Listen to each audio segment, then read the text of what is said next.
მნიშვნელოვანი ფაქტები, საზოგადოების ჩართულობა, ანალიზი, მთავარი თემები.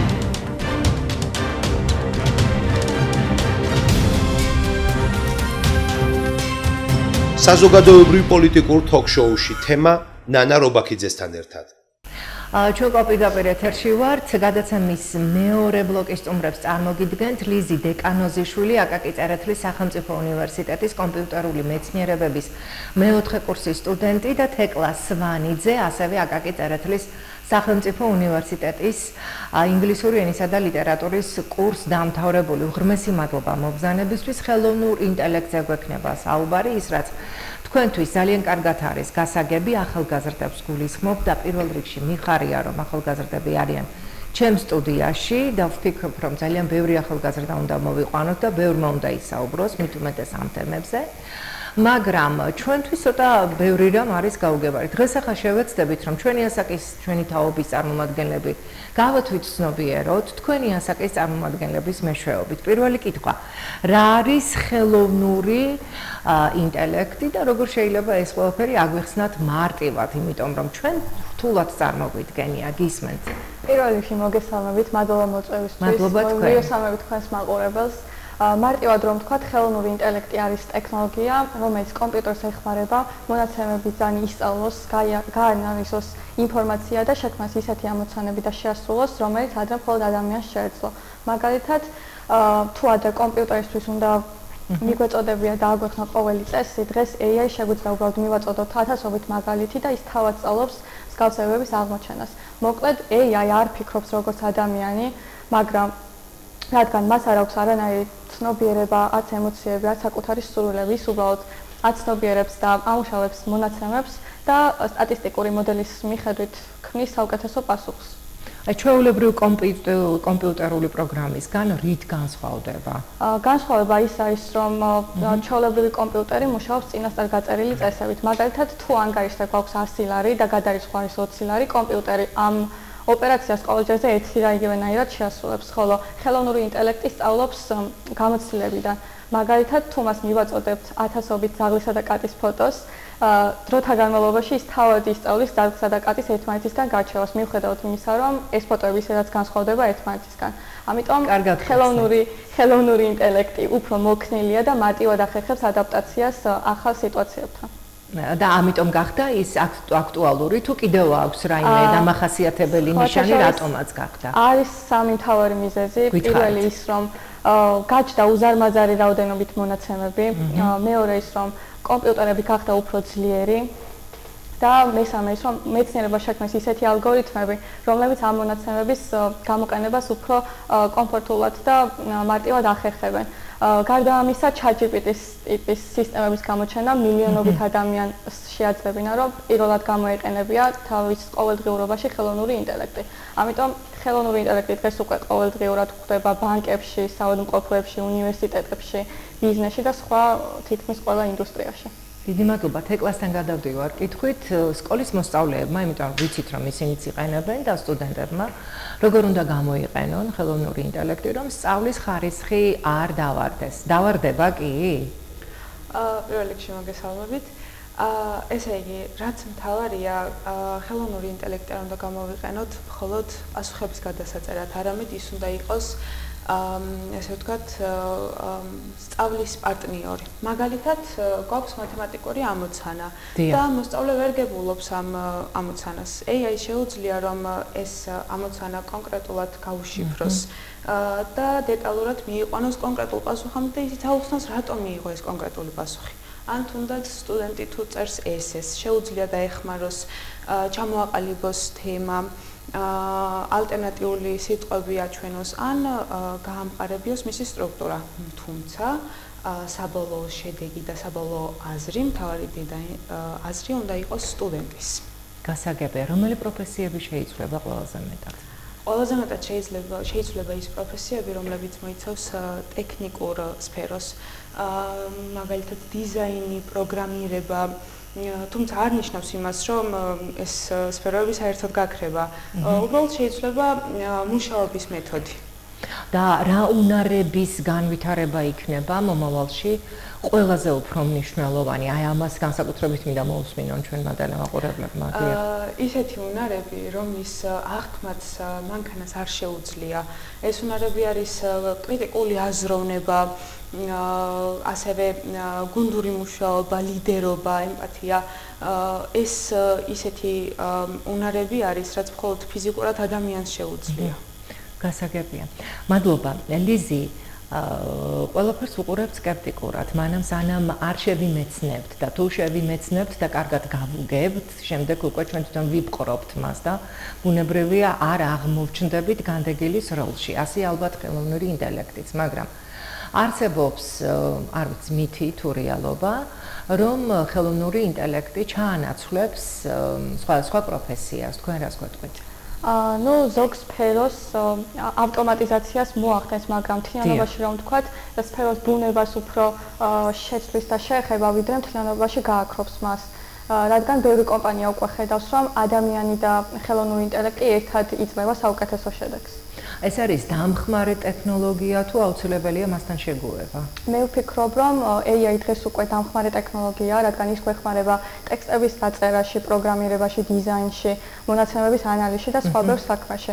რა თქმა უნდა, ამას მომავალში უფრო სხვა გავრცობაც ექნება, მაგრამ ვფიქრობ, რომ როგორც თავის დროზე ინტერნეტსა და სმარტფონებს ის რევოლუცია შევეჩვევთ და შევეგუეთ, AI-ით ჩვენი ყოველდღიური ცხოვრების ნაწილი გახდება, მაგრამ ვფიქრობ, რომ საბოლოო ჯამში ადამიანზე უნდა იყოს დამოკიდებული საბოლოო გადაწყვეტილების მიღება. გასაგებია, სად შეიძლება ვიყენებდეთ ისე, რომ შესაძლოა ჩვენც არ ვიცოდეთ? ანუ მე შეიძლება ახლა ვიყენებდე და არ ვიცოდე?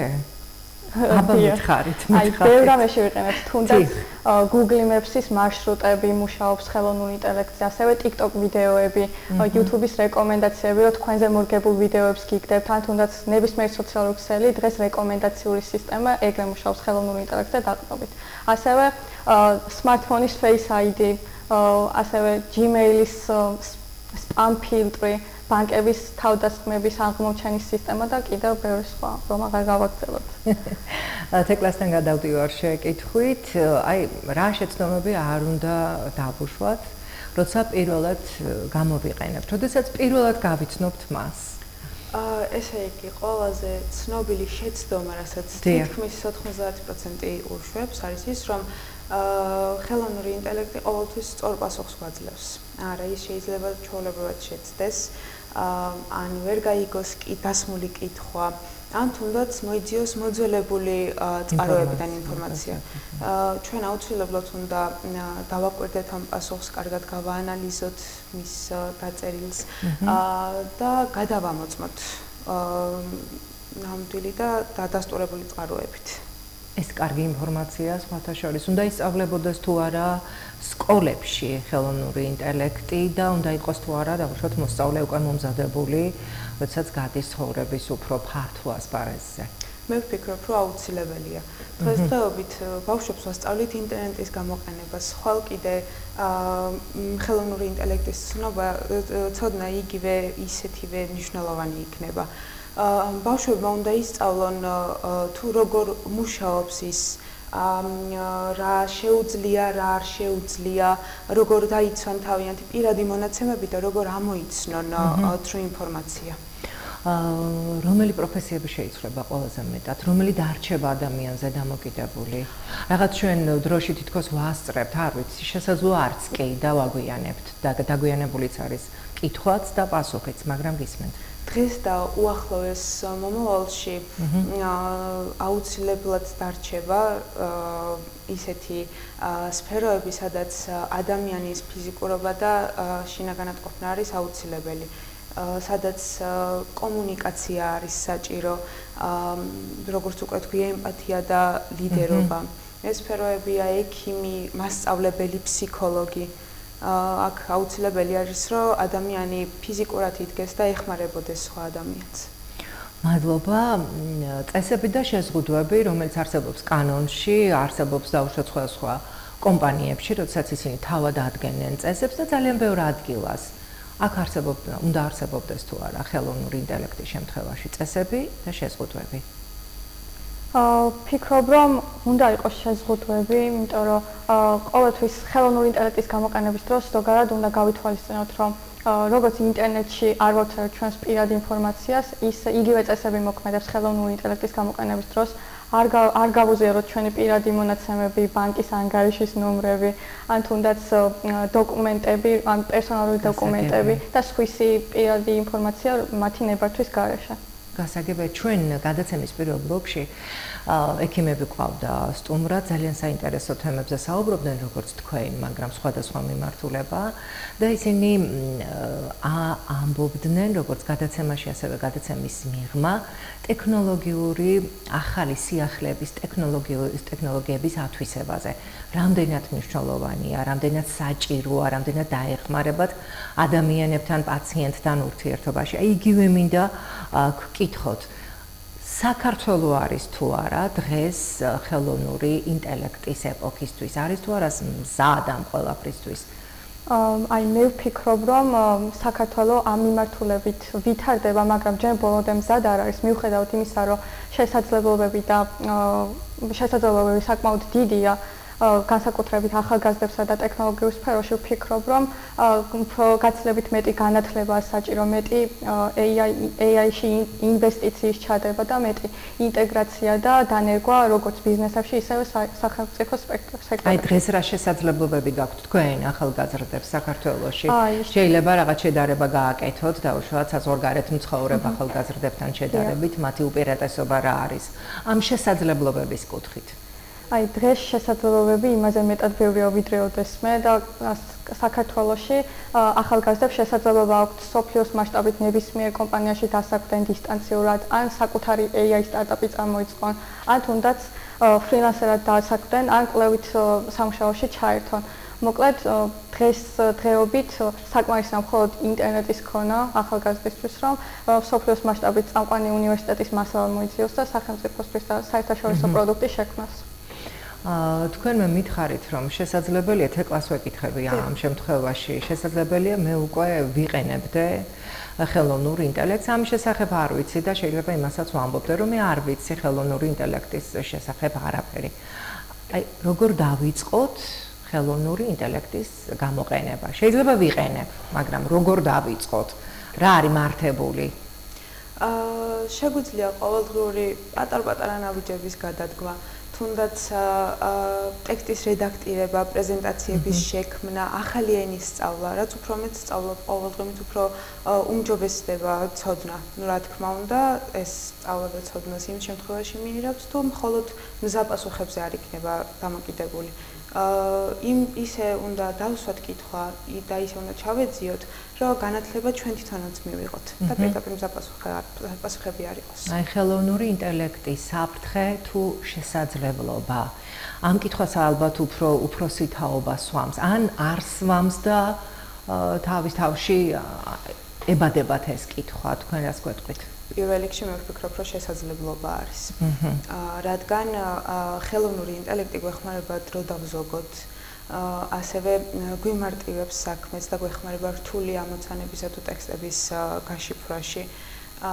თუმცა, რა თქმა უნდა, როგორც სხვა ძლიერ ტექნოლოგიებთან, ისევე აქაც არის გარკვეული რისკები. თუნდაც გავრცელებული დეზინფორმაცია ან ცრუ ვიდეო ფოტოები. ჩვენ უნდა ვიყოთ ყველაფრისთვის მზად, რომ ამოვიცნოთ მსგავსი ცრუ თუ მცდარი შექმნილი ინფორმაცია. გასაგებია, მადლობა ლიზი. როგორ ამოვიცნოთ, რადგან ამოცნობაზე ვსაუბრობთ, ხელოვნური ინტელექტის მეშვეობით შექმნილი ფოტოები ან ასევე ვიდეოები.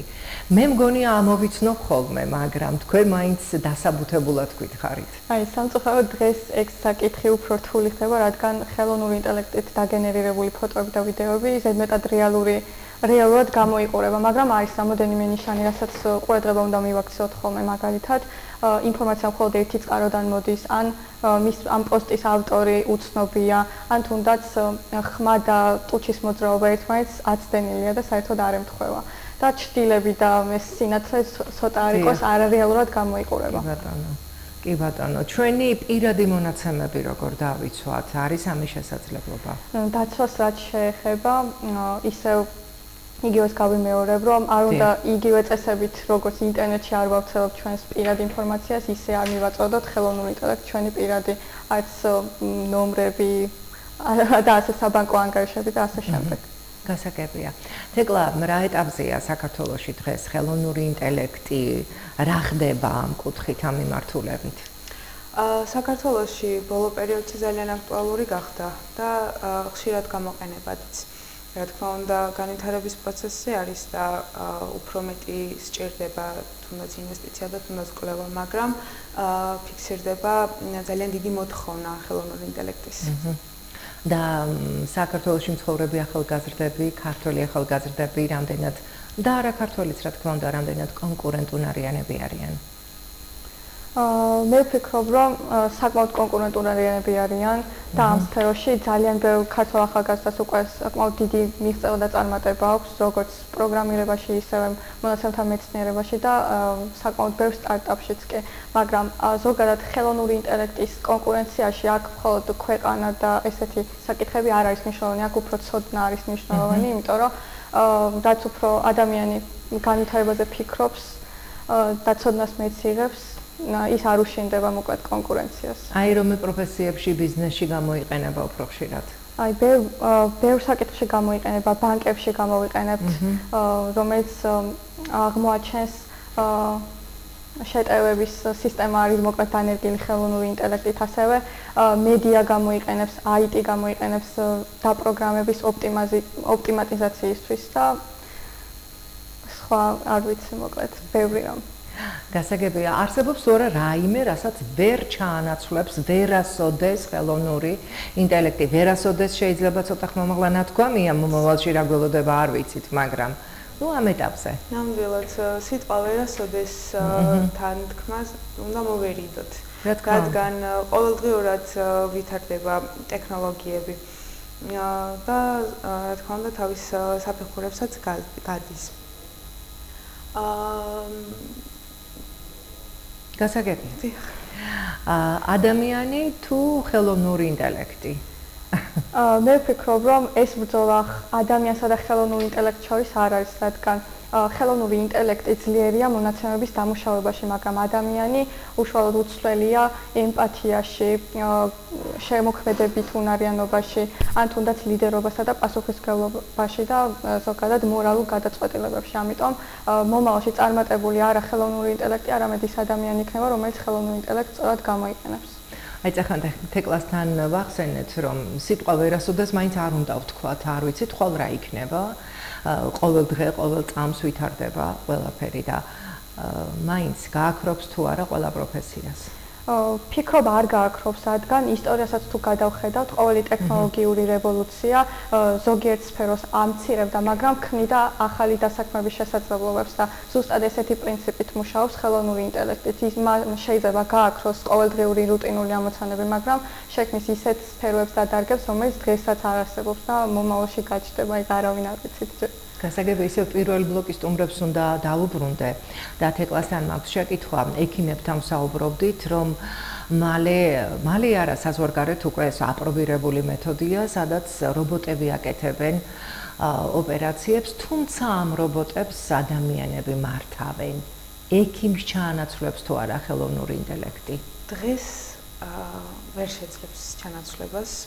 მიუხედავად იმისა, რომ ხელოვნურ ინტელექტს უკვე იყენებენ ამ თუ იმ დახმარების მხრივ, მაგალითად დიაგნოზების სავარაუდო პასუხებისთვის ან MRI-ის მართვისთვის, მაგრამ საბოლოო დიაგნოზი და მკურნალობა უნდა დანიშნოს ფიზიკურად ექიმმა. ხელოვნური ინტელექტი ბოლომდე ვერ დაეხმარება ყოველი შემთხვევისთვის დღეს. მომავალში დიდი ალბათობა იმისა, რომ ჭყალებში რობოტები გაგვიწყოს წინ მედიცინაში. ყოველგვარი ექიმის და ადამიანის ჩარევის გარეშე? რა თქმა უნდა, ჩარევა დაჭირდება უეჭველი.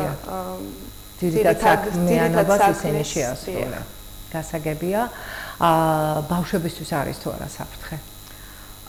საფრთხე არ იქნება, თუ რა თქმა უნდა კონკრეტულად ვასწავლით ბავშვებს როგორ გამოიყენონ ის. რა თქმა უნდა საჭირო არის მისი გამოყენების დროს შობლის ყურადღება, ისეთი ინსტრუმენტების დაყენება, რაც ბავშვებისთვის არის განკუთვნილი ცალკე. შეიძლება ისეთი ინფორმაცია მიიღონ ბავშვებმა, რომ ფსიქიკაც შეეყეთ და მათი ასაკისთვის არ იყოს. საბამისად არის კონკრეტული ხერხები, რომ ბავშვები დავიცვათ ყველანაირად. და როდესაც ჩვენ დასაწყისში დავსვით შეკითხვა, უნდა ისწავლებოდეს თუ არა სკოლაში, ალბათ მაინც ჯობია გეგმიურად, სწორად მიწოდება სასწავლო პროცესის დროს და არა დავუშვათ ისე სპონტანურად, რომ როგორც თქვენ აღნიშნეთ, ბავშვის ფსიქიკა არ დავაზიანოთ. გასაგებია, ჩვენ გვიყვარს ყველაფერი ქართული, დარწმუნებული ვარ, რომ თქვენ ასევე ეს განწყობა გექნებათ, ყველაფერი ქართული მიყვარს, ქართულად ვარ Facebook-ზე, არ ვიცი ეს რამდენად გამოყენებადია, მაგრამ მე ვიყენებ ყოველ შემთხვევისთვის და გამომდის. ქართულად კარგად მუშაობა თუ შეუძლია ჩვენს ხელოვნურ ინტელექტს, ეს არის საინტერესო. ბოლო პერიოდში საკმაოდ განავითარეს ქართულად გამართულად ლაპარაკი და წერა, ასე რომ ვთქვათ. მას უკვე შეუძლია ქართულად გამართულად დაწეროს, იდეები დააგენერიროს, პრეზენტაციების შექმნას, მაგრამ რაღაც გარკვეულ ქართულ კონტექსტებში მაინც შეიძლება შეცდომაში შევიდეს და შეეშალოს, ამიტომ ჯობია სერიოზული და მნიშვნელოვანი ინფორმაცია ყოველთვის გადავამოწმოთ სანდო წყაროებიდან. გასაგებია კი არის დღეს 2026 წელი, მაგრამ წარმოვიდგინოთ, რომ 2030 წელია ძალიან მალე გარბის დრო და 2030-იც მალე მოვა. საინტერესოა, როგორ შეიძლება ერთი ჩვეულებრივი რიგითი ადამიანის ცხოვრება, როგორ წარმოგიდგენიათ თქვენ?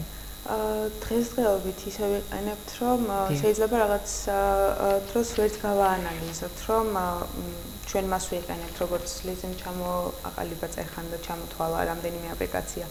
2030 წელს ვფიქრობ, რომ ის იმდენად ბრჭყალებში გამჭირვალე იქნება და იმდენად ყოველდღიური, რომ იმასაც არ გავიფიქრებთ გონებაში, რომ ეხლა მე ხელოვნურ ინტელექტს ვიყენებ, ის უფრო გაუმჯობესებული იქნება და ჩვეულებრივი რითმით იქნება ჩვენს გვერდით. გასაგებია. ჩვენ დაუშვათ ჩემს პერიოდში, ჩემი ახალგაზრდობის პერიოდში ვიცოდით რა საგნებისთვის უნდა მიგვექცია უფრო მეტი ყურადღება, რომ ჩვენი შემდეგ პროფესია გამოსადეგი ყოფილიყო და უფრო კონკურენტუნარიანი. დღეს როგორ უნდა განსაზღვროს ახალგაზრდამ და ზოგადად ადამიანმა, რა უნდა ისწავლოს, რომ ის 10 წლის შემდეგ იყოს კონკურენტუნარიანი და არ დარჩეს თამაშს გარე მდგომარეობაში. ჩემი აზრით, პირველ რიგში ადამიანმა სწავლა უნდა ისწავლოს, იმიტომ რომ ტექნოლოგიები იმდენად სწრაფად ვითარდება, რომ მომავალში უკვე ისეთ უნარებს მოითხოვს, როგორიც არის ზოგადად ციფრული უნარები, ხელოვნური ინტელექტის საკმაოდ კარგ დონეზე ცოდნა, ასევე კომუნიკაციის უნარები და პრობლემის გადაჭრის უნარები, მოკლედ რომ ვთქვათ რა, ეს უნარები დაგვეხმარება ჩვენ მაგ განვითარებაში. გასაგებია და თავდაცვაც უნდა ვიცოდეთ ალბათ, როგორ დავიცვათ თავით რო ინფორმაციებისგან. ყოველ შემთხვევაში, თავი უნდა დავიცვათ იმით, რომ კრიტიკულად მიაზროვნოთ ყოველი პოსტისა და ფოტოს შეხედვის დროს და ყოველთვის გადავამოწმოთ წყარო, ამ დევიზის თქმა შემიძლია მხოლოდ რომ წყაროები ყოველთვის გადავამოწმოთ. შეუძლია თუ არა მუსიკის შექმნა, ხელოვნურ ინტელექტს, როგორ წარმოგიდგენიათ? მუსიკის შექმნაც შეუძლია, ნახატის დახატვაც? ნახატის დახატვაც, ფოტოს გენერირებაც და ვიდეოს გენერირებაც და ეს ყველაფერი დიდ რისკს იმ ხრივაც ქმნის, რომ 딥ფეიქების გავრცელების რისკს ძალიან მაღალს ხდის. ამიტომ მაგის კონტროლი ჯერ ჩვენ არ შეგვიძლია, არ შექმნა ისეთი ტექნოლოგია, რომ მარტივად ვაკონტროლოთ, ამიტომ არის მასაში, რომ მარტივად შეუძლია ადამიანს დაიჯეროს ის ვიდეო და ფოტო, რომელიც სოციალურ ქსელში ხდება. იმდენად რეალურად გამოიყურება. გასაგებია, ანუ ნახეთ, ნახატის შექმნა შეუძლია და არა გადახატვა. გადახატვაზე არ საუბრობთ, ხომ თვითონ შექმნის. მაშინ შედევრი რა იქნება მაშინ, თუ კი ჩვენ ახლა დღეს შედევრებით ვიხიბლებით და ჯერ კიდევ რომელი საუკუნის ცნობილი მხატვრების ნახატებისთვის დავდივართ სხვადასხვა გალერეაში ქვეყნის გარეთ და წიგნებში ვნახულობთ ბოლოს და ბოლოს. ანუ რა იქნება ეს? გაუფასურდება შედევრი? არ მინდა ასე რომ იყოს ფოთაშორის. ნამდვილად არ მინდა. არ მინდა. გადავიდეთ სხვა თემაზე, არის თუ არა რომელიმე ახალგაზრდა, რომელმაც ხელოვნური ინტელექტის მეშვეობით დააწყო თავისი ბიზნესი. თუ ხსმენიათ თქვენ ასეთი რა ახალგაზრდა? თქმა უნდა, მსოფლიოს მასშტაბით ძალიან ბევრი ახალგაზრდა არის, რომლებიც ქმნიან AI-ის საშუალებით პროდუქტს. დიახ. საქართველოშიც არის გაიზარდა სტარტაპები და მცირე ბიზნესები, რომლებიც AI-ის დახმარებით ავითარებენ თავიანთ პროფესიებს და ასევე ხელს უწყობენ გაიტანონ საზღვრების გარეთ. რა თქმა უნდა, ხელოვნური ინტელექტი ასევე მათ ეხმარებათ ამ ბიზნესების ჩამოყალიბების ხარჯების შემცირებაშიც. ვინ მართავს მომავალს? ადამიანი თუ ალგორითმი? ფიქრობ, ტექნოლოგია უშუალოდ ინსტრუმენტია და მისი განვითარება და ცხოვრების წესის მიცემა უშუალოდ ადამიანზეა დამოკიდებული. აი რა უნდა გავაკეთოთ იმისათვის, რომ მოვემზადოთ სწრაფი განვითარებებისთვის, ფაქტობრივად უკვე უნდა ვემზადებოდეთ, იმიტომ რომ ეს სწრაფი განვითარება მიმდინარეობს და ჩვენ ამის ფერხულში ვართ ჩართული, ზოგი აქტიურად, ზოგი პასიურად. თქვენ რას გვირჩევთ? რაღაც ეს დასკვნითი ეტაპია დღევანდელი ჩვენი გადაცემის და აი დასკვნის სახით რომ გითხრათ. აი, ერთი წინადადებით რომ შევაჯამოთ, ვფიქრობ, რომ ხელოვნური ინტელექტი არ არის მომავალი, ის უკვე ჩვენი აწმყოა და ჩვენი ამოცანა ის უნდა იყოს, რომ ის ჩვენ ყოველდღიურობაში შემოვიყვანოთ და ანუ ამ კუთხით უნარები ჩამოვიყალიბოთ. ეს წაგვიყვანს მომავალში წინ. არ უნდა შეგვაშინდეს, უნდა დავიმეგობროთ და რაც მთავარია, კარგად უნდა შევისწავლოთ მისი ყველა ნაბიჯი. ძალიან დიდი მადლობა, უღრმესი მადლობა საინტერესო საუბრისთვის, ვერცხლის წყალივით საუბრობდით ორთავე. შევახსენებ ჩვენს ტელემაყურებლებს, რომ გადაცემის მეორე ბლოკის სტუმრები გახლდათ. ლიზი დეკანოზიშვილი, აკაკი წერეთლის სახელმწიფო უნივერსიტეტის კომპიუტერული მეცნიერებების მეოთხე კურსის სტუდენტი და ასევე აკაკი წერეთლის სახელმწიფო უნივერსიტეტის ინგლისური ენისა და ლიტერატურის კურსდამთავრებული თეკლა სვანიძე. მადლობა კიდევ ერთხელ, მადლობა ჩვენს ტელემაყურებლებს იმისათვის, რომ იყავით ჩვენთან ერთად, ვისმენდით, ვფიქრობ, რომ ბევრი საინტერესო ინფორმაცია მიიღეთ, მე გემშვიდობებით, მომავალ შეხვედრამდე ნახვამდის. მნიშვნელოვანი ფაქტები, საზოგადოების ჩართულობა, ანალიზი, მთავარი თემები.